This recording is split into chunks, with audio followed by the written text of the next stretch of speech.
Hey everybody, welcome back to the Homestead. My name is Emily, and today I am continuing to work on getting the barn ready for our meat birds that are coming. So after all the work I did in here the other day, putting up netting, the chickens were still getting out somehow. So I went ahead and added more of this orange stuff in this area right here, but that didn't work. So I did see one little corner that had kind of fallen down. I got back up there and shored that up, and then went along where there was a little gap that I really don't think that they were getting out of, but I did see a chicken go back in that way, and I closed that up. So hopefully that is it. There's still a gap up by the ceiling. So the netting stops there where the beams meet. They've got the little metal plate they're holding them together. And there's a gap between the top of the net and the OSB on the ceiling. So I don't think that they're jumping through there. But if they keep getting out, then that is where they're getting out because there's no other place to do it. And unfortunately, that is too high for me to even reach on the ladder, especially with my fear of heights. So I might have to get my middle kid, who's a little taller than me and I don't think is afraid of heights. But we'll see. And this egg I'm holding in my hand, the other day I was collecting eggs and there was one outside and I was commenting that I didn't know what chicken was from. I was thinking maybe it was Magdalena because she's not a whiting true blue like she was supposed to be. I have no idea what she is. But I haven't noticed her laying eggs yet, but she does hang out underneath the nesting boxes a lot, and that's where I've been finding more of those eggs every day. Well, I put chicken wire under there to try to discourage anyone from laying under there because eggs were getting broken again, and since some of the chickens that were getting out to lay aren't now, so I put chicken wire under there where they're still getting under there. So I put more chicken wire under there.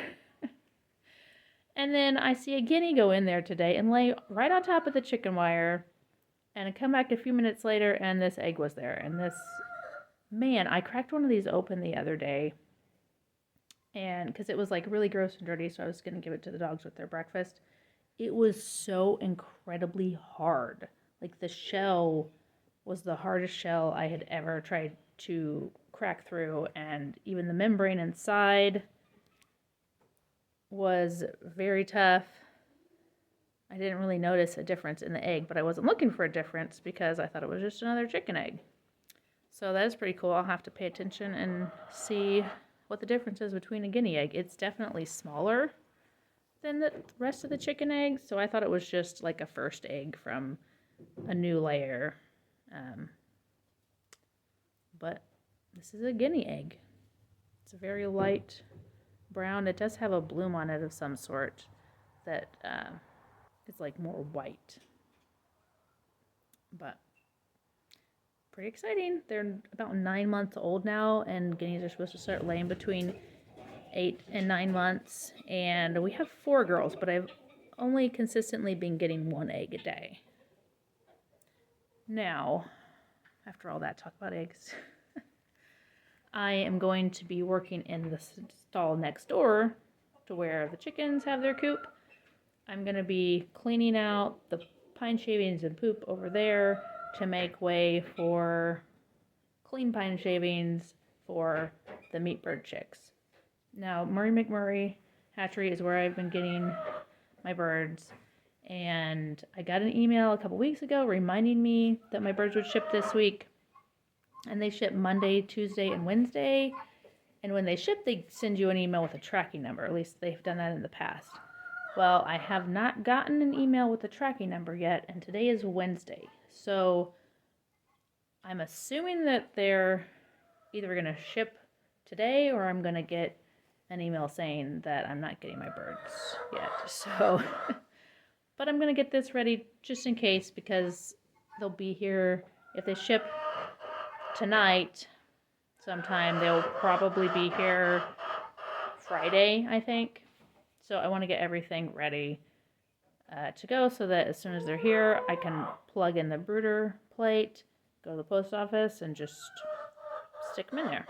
I have decided to be kind of lazy about this because I could take everything out of the barn completely, all the pine shavings and stuff, and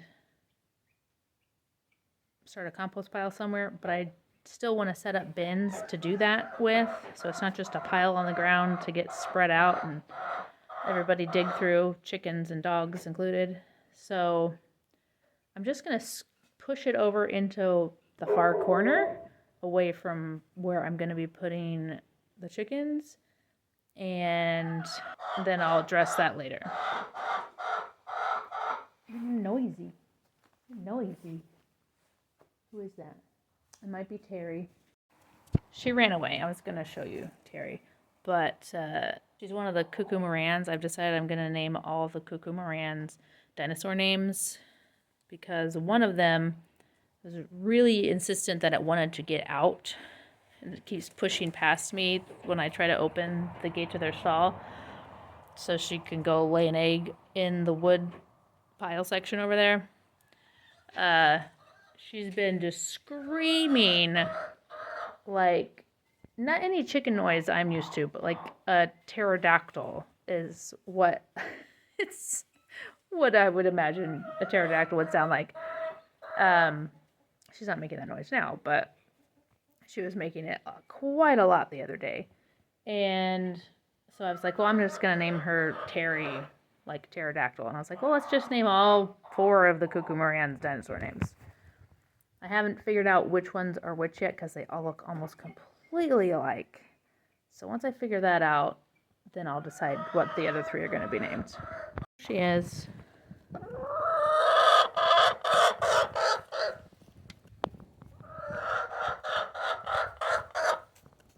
She would really like out here to lay her egg in the woodpile. I'm not letting you out, Terry.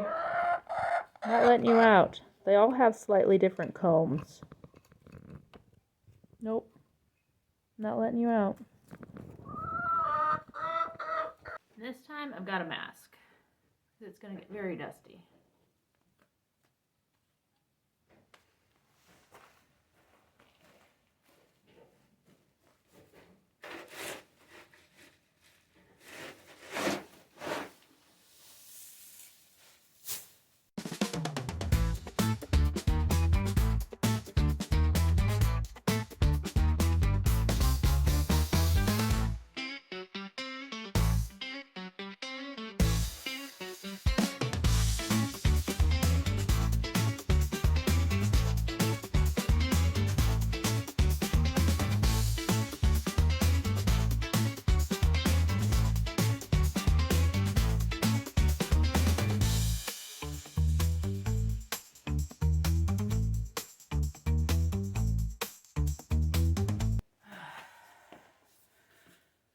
I feel like Pigpen from Charlie Brown in here. It's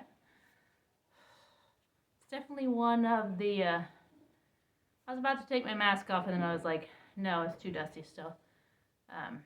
It's one of the bad things about chickens, especially in a stationary coop, is that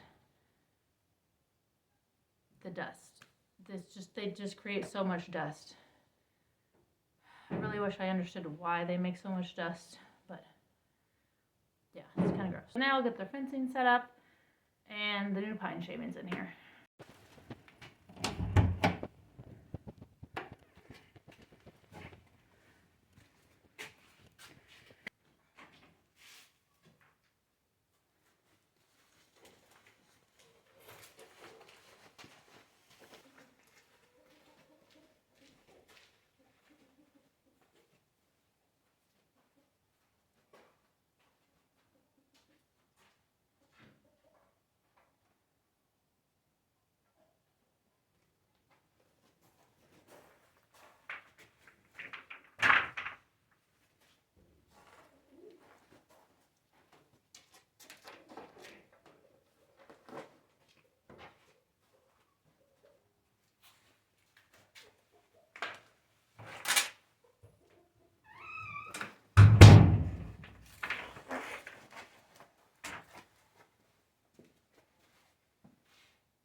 got it all set up and ready.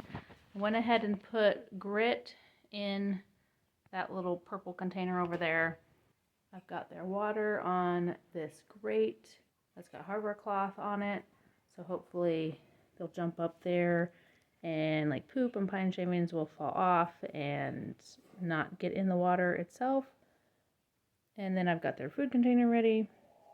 They will definitely upgrade quickly to either 2 of those or a much bigger container, because this is our 3rd time raising meat chickens, the 1st time on this property. And in my experience, they start going through that way too fast to just have that one. And I've got the brooder set up. This time I remembered before I got the chickens in there to put the lid on it. Sometimes they come with this dome and other times you have to buy it separately. I actually bought it separately because I didn't think about purchasing it or didn't think it was going to be necessary. That like plastic dome over the top so that they can't sit on top of it and poop on it and stuff. It's important. So if you buy one of these, go ahead and buy it with the dome as like a set, because it's kind of difficult to buy them separately. They're hard to find by themselves, and I think it's probably cheaper to go ahead and buy them as a set to begin with. And we use the brooding plate instead of a heat lamp, just because that's our personal choice. I've had bad luck with the heat bulbs just going out randomly. Even like the very first day I purchased one, plugged it in, turned it on, and it was out within like an hour. And yeah, I can't just buy heat lamps constantly. If one goes out in the middle of the night, you know, when it's cold, that's not good for chickens. So that's just our preference. You do what you want. But and then I've got these boards in the corner here. That is because when they first get here, they are big enough to fit through this crack here. And thankfully, if you remember when we got the guineas last summer, they were small enough to just fit through any of these holes here. But meat birds are chunkier than that, so we don't have to worry about that. We are all ready to get those meat birds as soon as I get a phone call from the post office telling me that they're ready to pick up. I'll be back showing you that.